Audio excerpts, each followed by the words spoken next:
Hey there, everybody. My name is Joe Adamski, and this is my presentation on behavior learning theory for EDU 502. Here are my table of contents. We will be going over the basics of what behavioral learning theory is, how behavior learning theory works, some of the major contributors to behavior learning theory, how to use behavior learning theory in your classroom. We'll be taking a look at an example of behavior learning theory in action, and there will be a short survey for you to take at the end of this presentation. So, first off, what is behavior learning theory? Well, behaviorism in education. The article Behaviorism in Education cites behavior learning theory as being a branch of psychology that focuses on how people learn through their interactions with the environment. It is based on the idea that all behaviors are acquired through conditioning, which is a process of reinforcement and punishment. And in reality, that's kind of why I chose this presentation, because in a previous presentation, I presented about the psychology theorist Ivan Pavlov, which will be referenced later on in this presentation, and his contributions to classical conditioning and behavioral psychology. So I felt that this was a good presentation for me to further explore the idea of behaviorism. Let's talk about how behavior learning theory works. It's all about setting clear expectations with your students. Now, that can be reinforced or punished in different ways,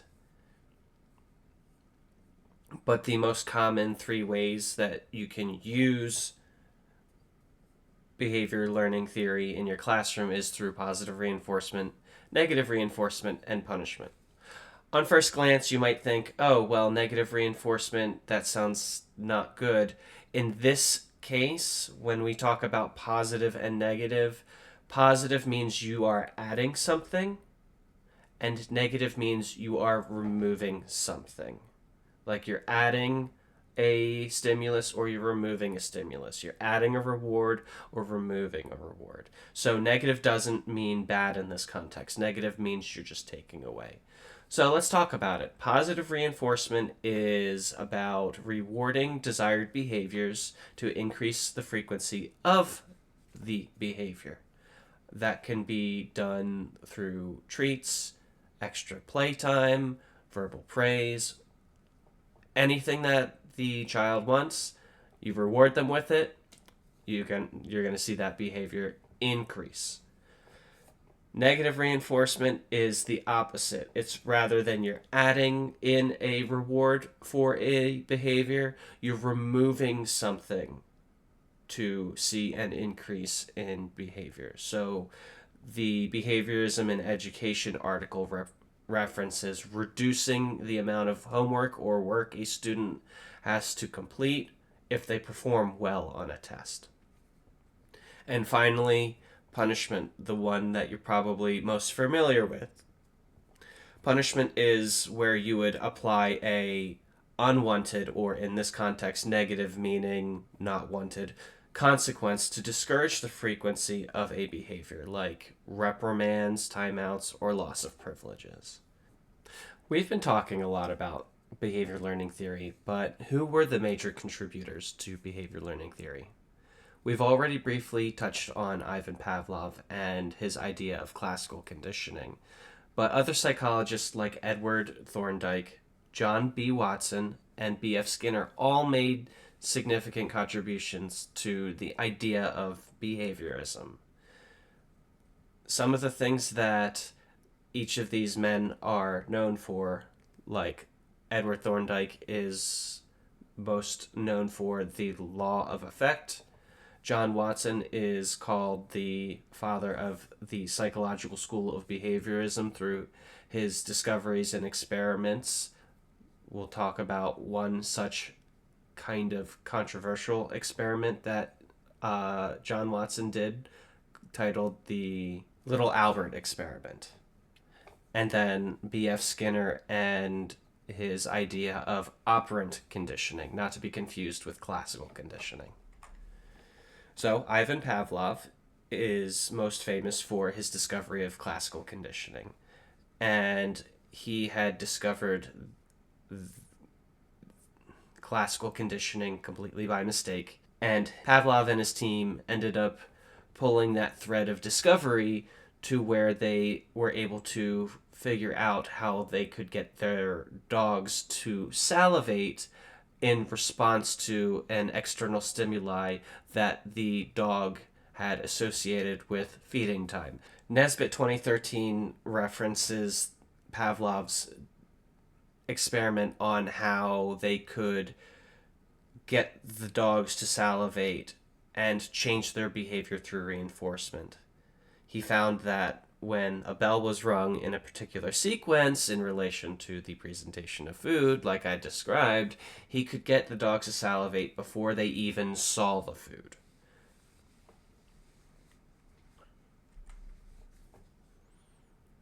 Another major contributor to behaviorism and behavior learning theory was Edward Thorndike. Edward Thorndike was most famous for the law of effect.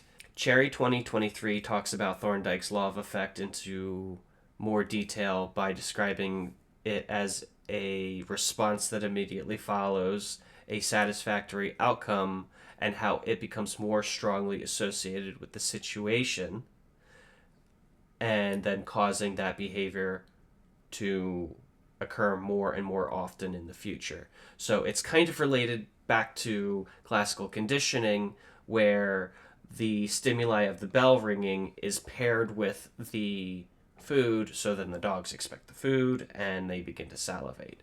So with the law of effect, that just clearly defines the stimuli with the response, or the reward with the consequence. Next is John Watson. John Watson is called the father of the psychological school of behaviorism because he had gone on to really explore behaviorism. In fact, he made it his major focus throughout his career.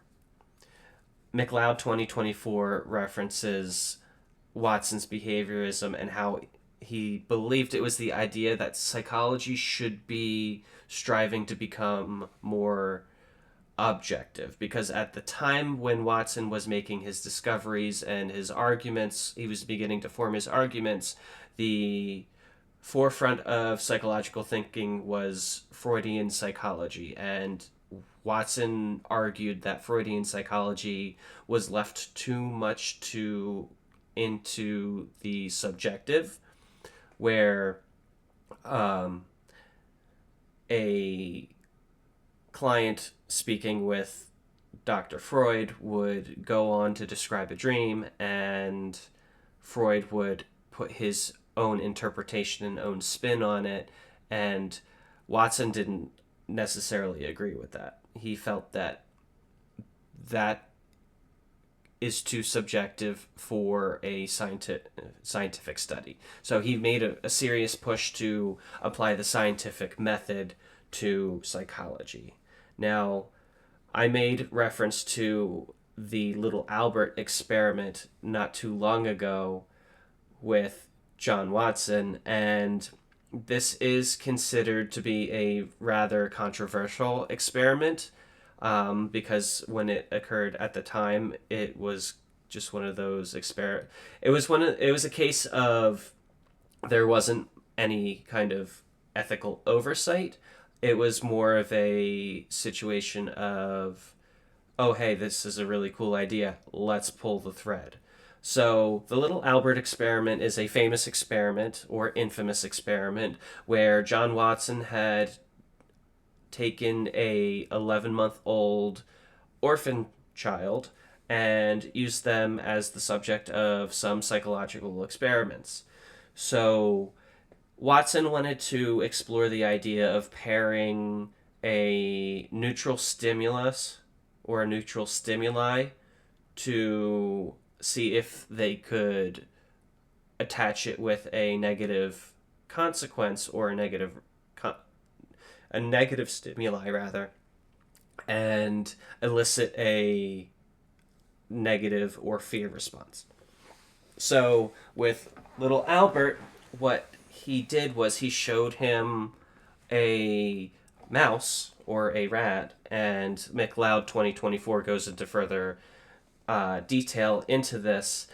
But what Watson did was he showed the rat to the child, and he noted that there was no response. It was neutral. It was neither negative or positive because the child hadn't, to Watson's knowledge, had any experience with white rats.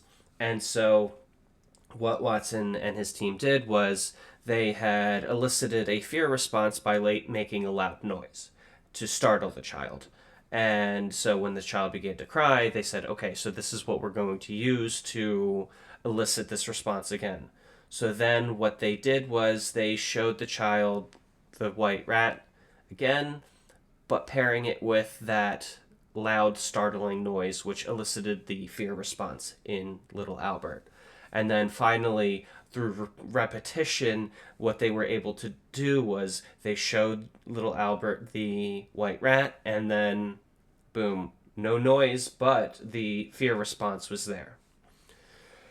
And this, although cruel by modern day standards, is a very fascinating way to show that conditioned response through pairing of stimuli as a way to bring about a expected or desired behavior. And then finally, we have B.F. Skinner. B.F. Skinner refined these ideas and coined the term operant conditioning. Now, Cherry 2024 references operant conditioning and defines it as a learning method that employs rewards and punishments for behavior. Now, Harvard University actually defines operant conditioning as the shaping of a novel behavior through successive approximations, the chaining of complex behavioral sequences via secondary reinforcers, and superstitious behavior.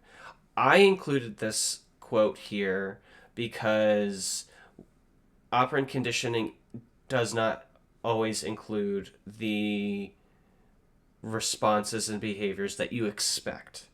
Like, for example, in my previous presentation with Ivan Pavlov, I used my puppy Reggie as part of a demonstration, and there was actually an unintended and accidental behavior reinforced there.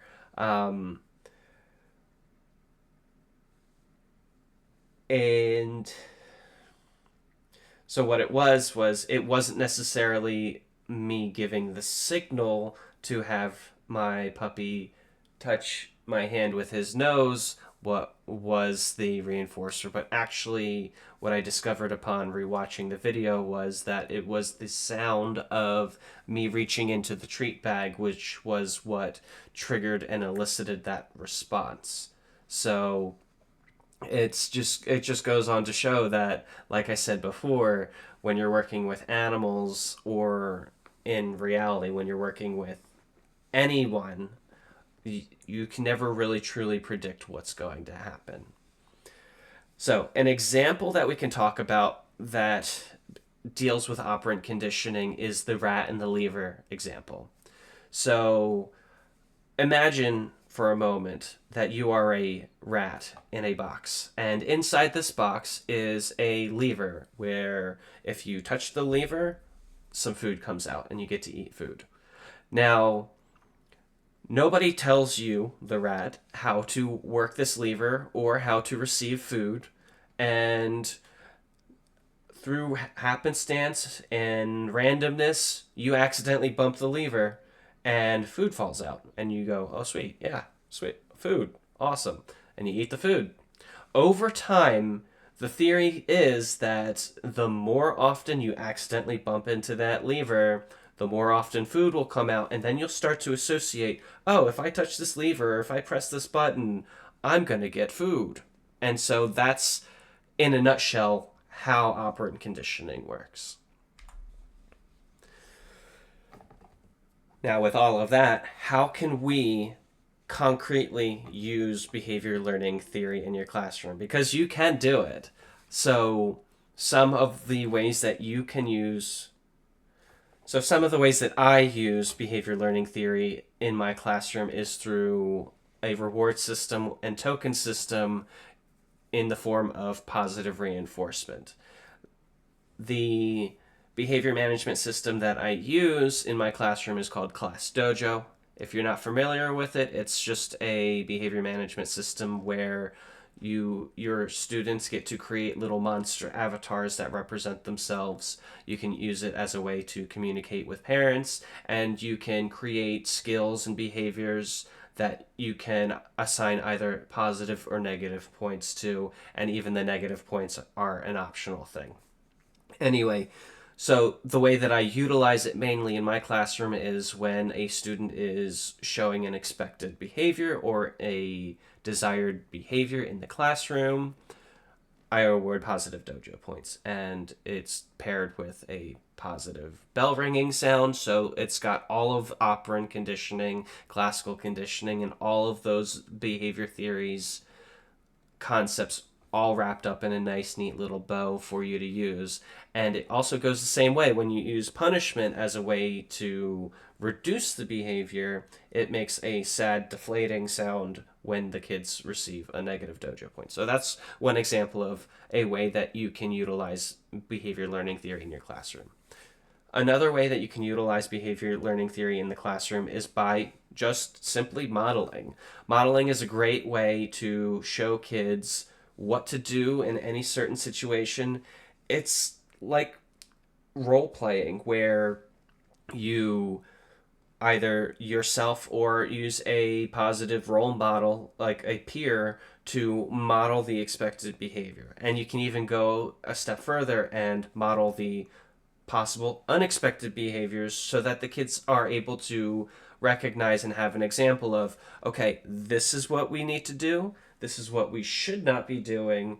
If we want to receive positive reinforcement, we're going to do the expected behaviors, and if we want to be punished, like who would want to be punished, but if you want to receive the negative consequence, you're going to do the negative thing. And hopefully the kids learn the expected behavior is the thing that they want to do. You can also do shaping, and I actually call it the baby step method, where you reward a behavior in small increments. So, for example, if you want your student to be able to sit down and write an essay, you don't just say, okay, if you write this essay, you're going to get X, Y, and Z, because that child may not have the stamina to write a full essay. So what shaping does is it actually helps build that stamina, so that way they start with, okay, I'm going to write one sentence and then I'll get a reward. And then I'll write 2 to 3 sentences and then I'll get a reward. Okay, then I'll write a whole paragraph and I'll get a reward. And so on and so forth. And you continue until that whole essay is complete. So that's how you use shaping. Finally, cueing. I also use cueing in the classroom, where I utilize multiple forms of call and response and kinesthetic movements to pair with sayings in the classroom. Like, for example, in the previous chapter that we were working on in math, we were talking about adding and subtracting fractions and how you need to find common denominators. Well, it was just simple. The saying, what you must do on the bottom, you must also do on the, that's right, on the top. So I would have the kids stand up and say, okay, what I do on the bottom, and they stood up and said, and what I do on the bottom is what I do on the top. And simply just pairing that idea with the kinesthetic movement, with the repetition of the call and response, it helped stick that more clearly in the kids' brains, so they knew that whenever they multiplied a denominator, they also had to multiply the numerator. So those are just some examples of how you can utilize behavior learning theory in the classroom. And if you were wondering, we could also look at an example of how behavior learning theory happens in action. So I actually found an excerpt of a video from a channel by EN4022 Podcasting Project School of Education, simply titled Behavior Learning Theory EN0422. Let's take a look. Okay, lads, just do the questions on the board, and you have no homework to do this evening. Positive reinforcement is the process of encouraging or establishing a pattern of behaviour by offering a reward when the behaviour is exhibited. In this clip, we see the teacher offering the students a reward of having no homework that night if they get all the questions done. The aim of this is that the students will, in time, automatically do their work straight away. This is an example of behavioural learning theory in the classroom. Here we see the students talking to each other, beginning to go off task. We see the teacher stand up and walk behind the students. This is a teaching strategy in which the teacher doesn't correct the student's behaviour. Instead, he walks behind them and prompts the student to stay on task. This is one of the ways in which a teacher can maintain a positive behaviour without disrupting the flow of a class. This is a practical example of classroom strategy associated with behavioural learning theory.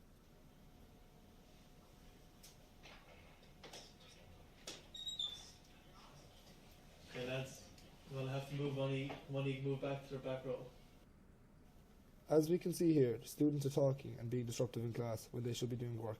The teacher has to take action. He decides to separate them to prevent them from talking to each other and for them to do work. This negative reinforcement links to Skinner's theory of operant conditioning.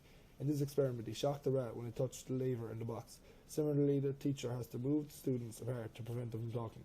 It is an effective way of using a negative reinforcement in the classroom. So those are some practical examples of how behavior learning theory is applied in the classroom. Now, before we leave, I have an exit ticket for you to complete.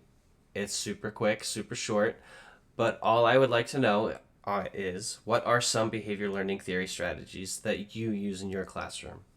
All I ask is that you provide a 2 to 3 sentence paragraph describing what you use and how you utilize it.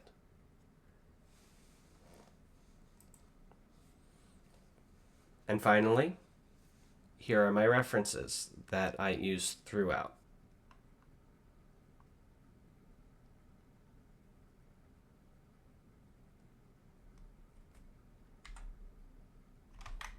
That's all I have for you. Thank you so much for watching. See ya.